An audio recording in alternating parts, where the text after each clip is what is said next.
About 1977, I decided to have a look at the Quran. I never met a Muslim. I lived 100 kilometers from the nearest Muslim. See, what interested me was what non-Muslims said about Muhammad. There are books and books written about Muhammad that tell you, one thing we know for sure about this man, he had an outside source of information. One book I've got says the Quran was written by a committee, because they've established so well that there's information in there that an Arabian shouldn't have known. He must have had someone from the outside bringing him this information. So they say, one thing we know for sure, he had an outside source of information. Now, he said this book was a revelation. So they say, you see, he was a liar.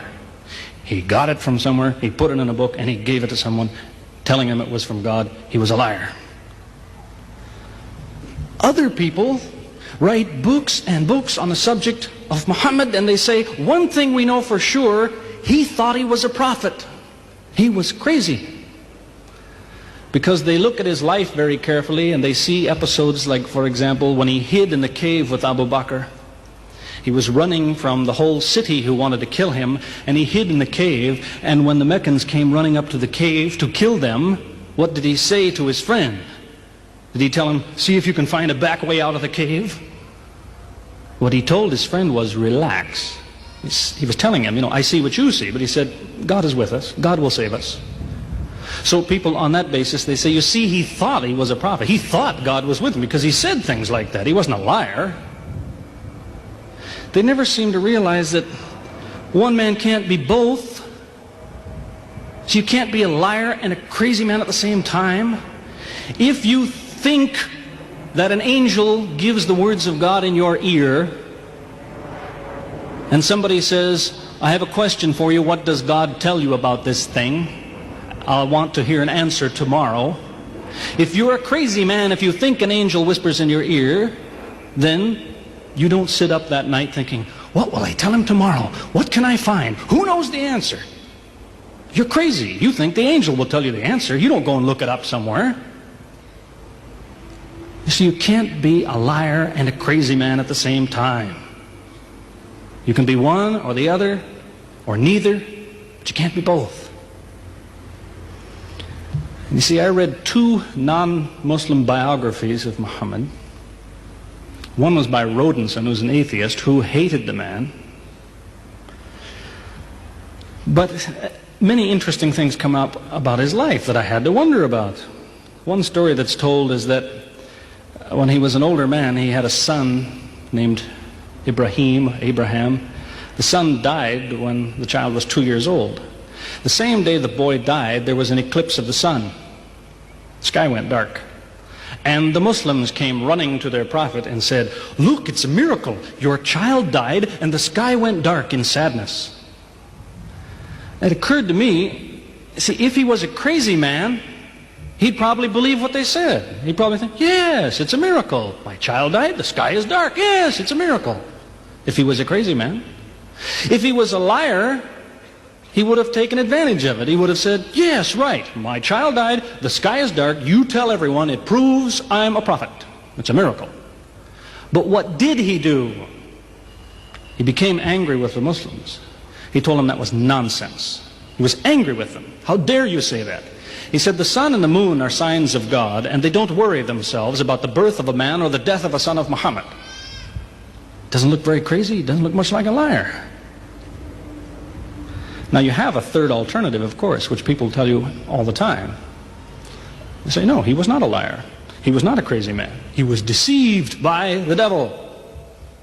Deceived by the devil. It's an interesting idea, but whatever you say, you better be ready to back it up. There's a lot of difficulties with that idea. For example, there is a verse in the Quran which tells the reader about a good habit to develop. It tells him, before you read this book, always say, A'udhu billahi minash shaitani rajim, which means, I take refuge in God from Satan the rejected. Is this Satan who wrote this?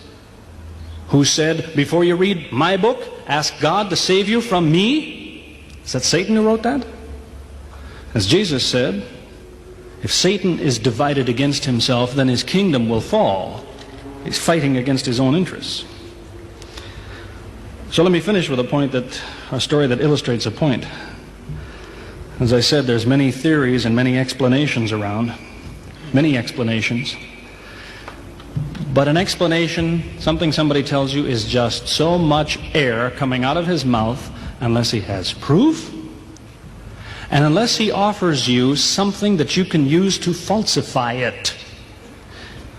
You see, there's many theories of how do the planets go around the sun and how do the stars burn and all the rest of it. Many theories. Most of them are just so much wind. Scientists pay no attention to them because they don't contain something that could be checked to prove it false. You see, Einstein was considered an intelligent man because when he offered his theory in 1905 and again in 1915, he didn't just offer a theory, he said, here's 3 ways to prove I'm wrong.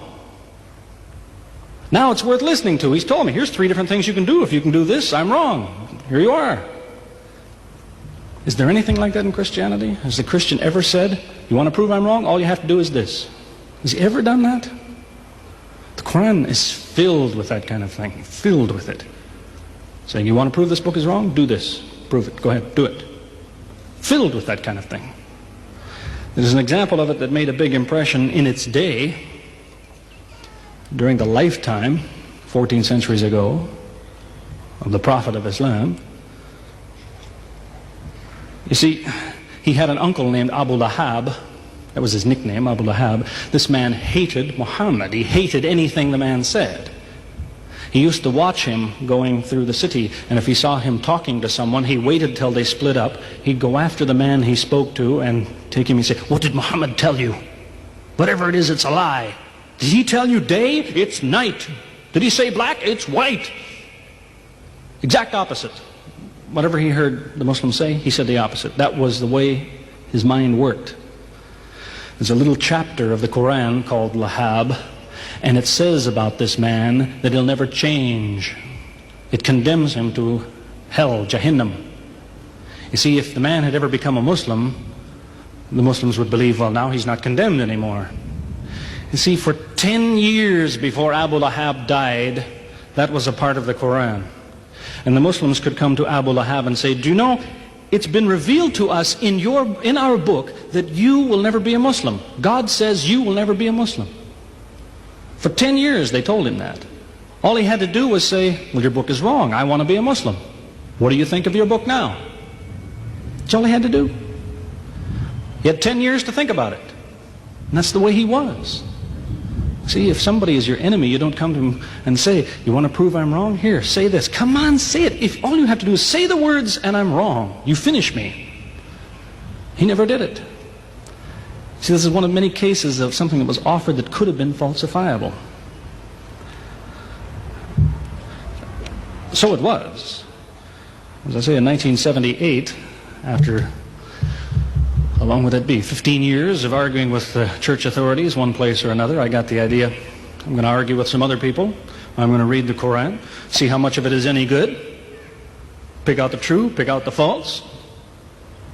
Thought it'll take a few years, it'll take some serious study and so on. I read through it. About 3 days later, I finished it. I said, this is what I've been saying for 15 years. So I went to find some Muslims.